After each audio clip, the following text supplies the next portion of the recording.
اس وقت ان کی آنکھوں میں ایک لو دیتی اذیت ہوتی۔ بہت عرصے بعد جہان کو اس تاثر کی وجہ سمجھ آئی تھی،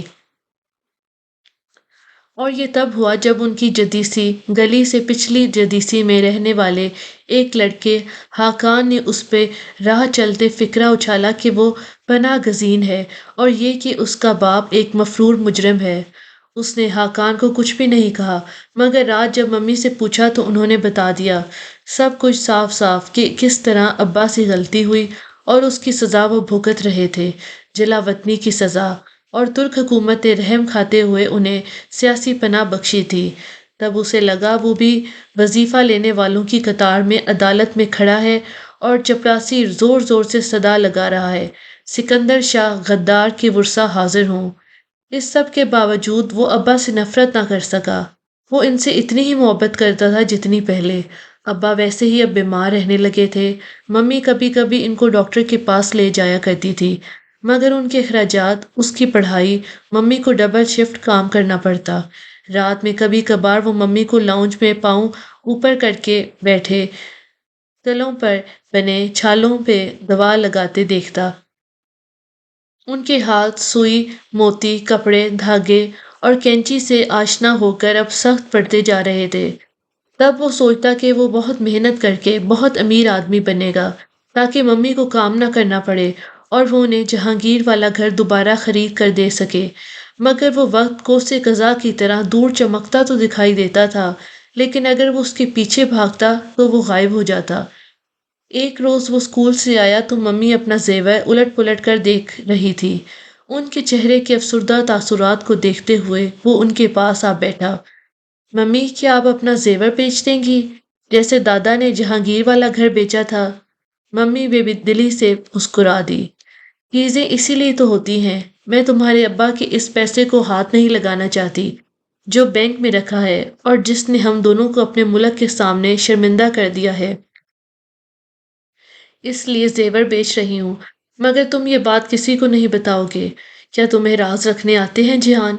وہ اکثر دادا کو جہان سے یہ فقرہ کہتے سنتی تھی، اس لیے دہرایا تو اس نے پرملال مسکراہٹ کے ساتھ سر اس بات میں ہلا دیا۔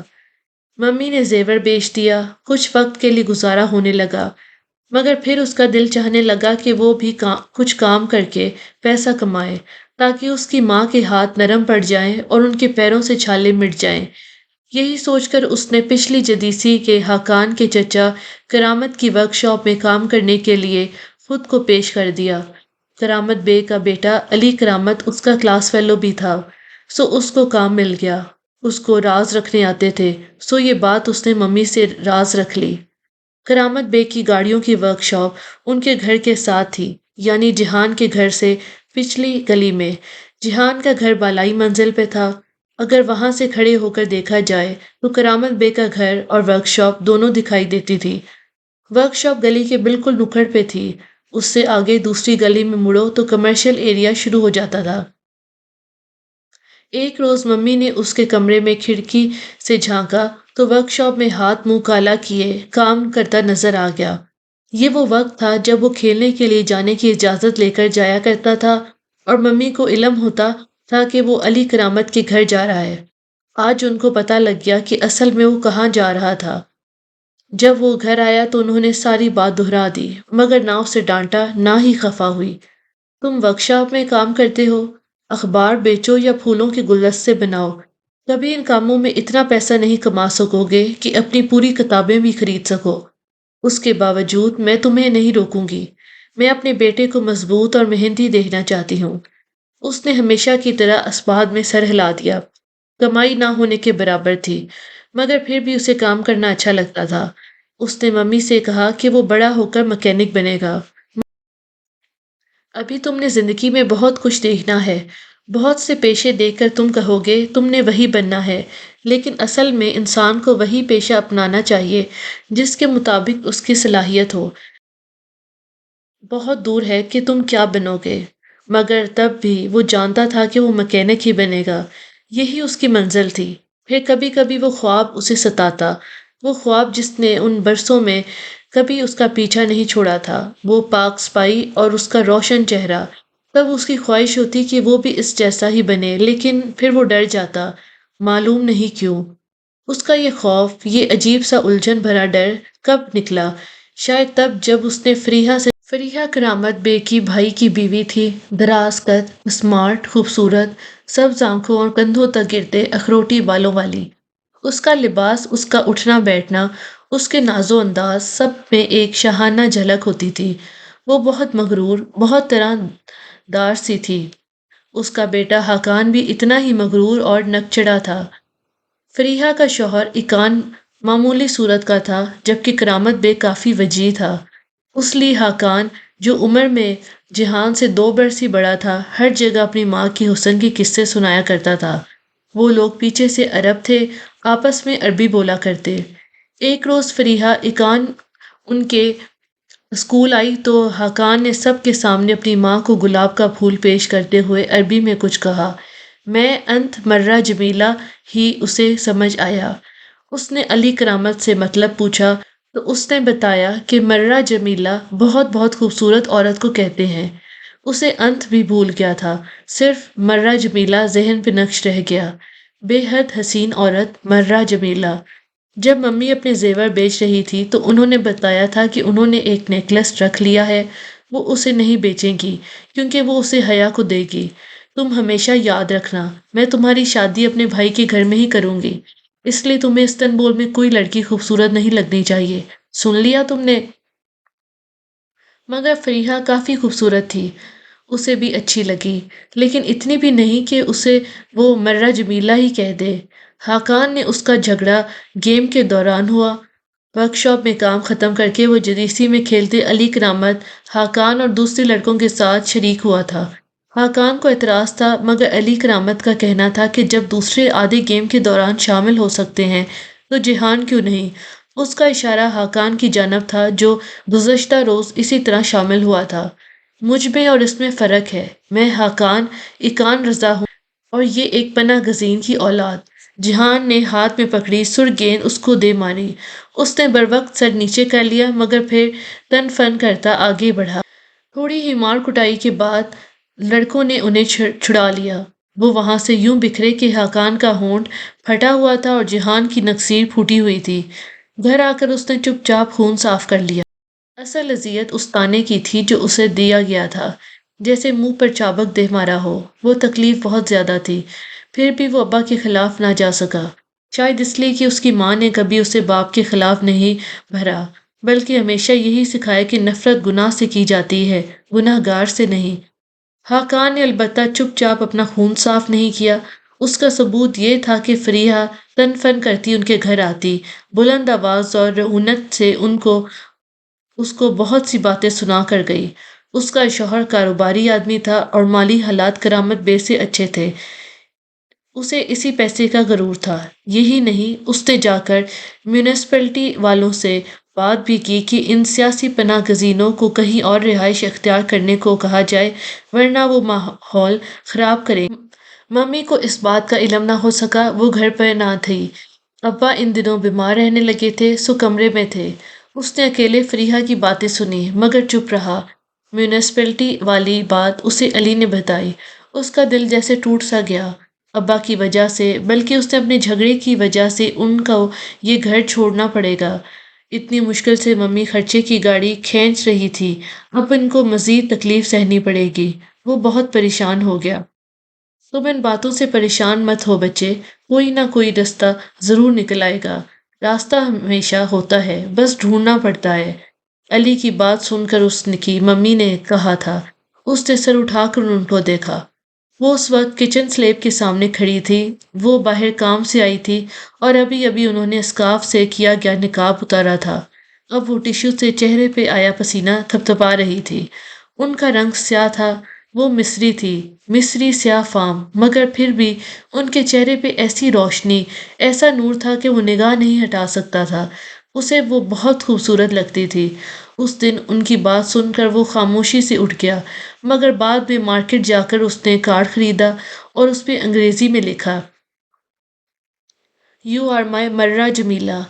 ساتھ میں ان کا نام اور فقط میں اپنا نام لکھ کر اس نے کارڈ کو خط کے لفافے میں ڈالا اور گوند سے لفافہ بند کر دیا۔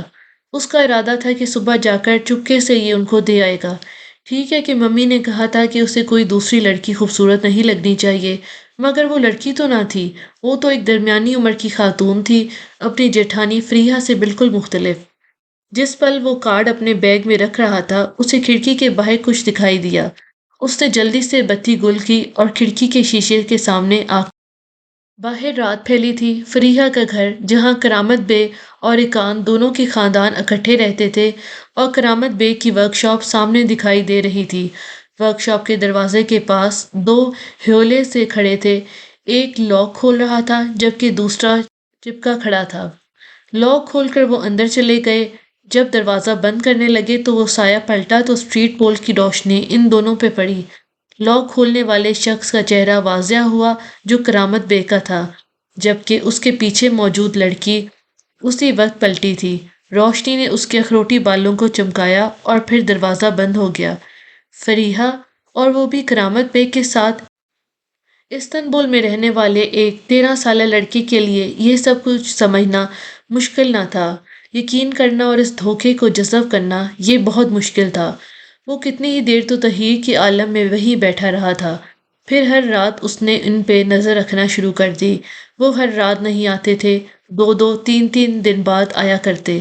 قریباً 1 مہینے بعد اس نے فریحہ کو سرے راہ اس وقت روکا جب وہ صبح واک پہ تیز تیز چلتی جا رہی تھی۔ لیڈی ایکان، کیا آپ مجھے 1 منٹ دے سکتی ہیں؟ فریحہ نے گردن موڑ کر کچھ اچنبے، کچھ نخوست سے اسے دیکھا۔ بولو۔ ثانیہ کی باتیں تب بھی اس کے ذہن میں گھوم رہی تھی جب وہ اپنے اپارٹمنٹ بلڈنگ کی لفٹ سے نکلا۔ پرانی یادیں کسی ٹوٹی کانچ کی صورت ماس میں کھپ گئی۔ ان کو کھینچ کر نکالنے کی تصور ہی جان لیوا تھا۔ اس نے سست روی سے فلیٹ کے دروازے میں چابی گھمائی تو اوپر کہیں سے پانی سے بھری ڈبی آ گری۔ وہ عین ڈور میٹ پر گری تھی اور کارپیٹ گیلا ہو گیا تھا۔ اس نے توجہ دیے بغیر دروازہ بند کیا۔ وہ اکثر ایسی چیزیں گھر میں چھوڑ جاتا۔ اگر ڈبی ابھی گری تھی تو اس کا مطلب تھا کہ اس کے بعد فلیٹ میں کوئی داخل نہیں ہوا تھا۔ ڈبی دوبارہ بھر کر رکھی جا سکتی تھی مگر کارپیٹ پر نشانات۔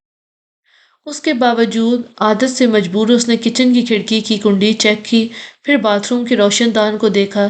سب کچھ ویسا ہی تھا جیسا وہ چھوڑ کر گیا تھا۔ اس نے ٹی وی آن کیا اور لیپ ٹاپ گود میں رکھ کر پاؤں لمبے کر کے میز پر رکھے، صوفے پر بیٹھ گیا۔ وہ ان تمام ڈاکیومنٹس کو دیکھنا چاہتا تھا جو ثانیہ نے اسے سی ڈی کی شکل میں دیے تھے۔ ثانیہ نے فائل پر 6 حرفی پاس ورڈ لگا دیا تھا اور وہ اسے بتا چکی تھی کہ پاس ورڈ کیا تھا۔ اگر وہ اس سے کچھ بھی لیتا تو وہ اس کو فائل پہ یہی پاس ورڈ لگانے کو کہا کرتا تھا۔ لمحے بھر کو اس کا دھیان بھٹک کر ادالار میں اپنے ہوٹل گرینڈ کے آس کے باہر لگی تختی کی طرف چلا گیا۔ وہاں بھی اس نے یہی لکھوا رکھا تھا۔ اس سے عمومی تاثر یہی پڑتا تھا کہ ARP کا مطلب عبد الرحمن پاشا ہے، جبکہ ایسا نہیں تھا۔ وہ جب بھی خود کو ARP لکھتا وہ اس سے مراد کبھی بھی عبد الرحمن پاشا نہیں لیا کرتا تھا۔ ARP کا مطلب اس کے نزدیک فائلز کا مطالعہ کرتے ہوئے بھی وہ ذہنی طور پہ الجھا ہوا تھا۔ ممی نے صبح اسے جتنی تاکید سے کہا تھا کہ وہ ماموں سے مل لے، اب اگر وہ نہیں جائے گا تو وہ ہرٹ ہوگی، اور یہی وہ چیز تھی جو وہ نہیں چاہتا تھا۔ اسے جانا ہی پڑے گا۔ وہ جتنا اس رشتے اور ان رشتے داروں سے اعتراض برتنے کی کوشش کر رہا تھا، اب اتنے ہی وہ اس کے سامنے آ چکے تھے۔ بہت بے دلی سے اس نے لیپ ٹاپ بند کیا اور پھر کلائی پہ بندھی گھڑی دیکھی۔ رات کے 9 بج رہے تھے۔ ماموں کا گھر یہاں سے 10 منٹ کی ڈرائیو پر تھا۔ کیا وہ ابھی ہی چلا جائے؟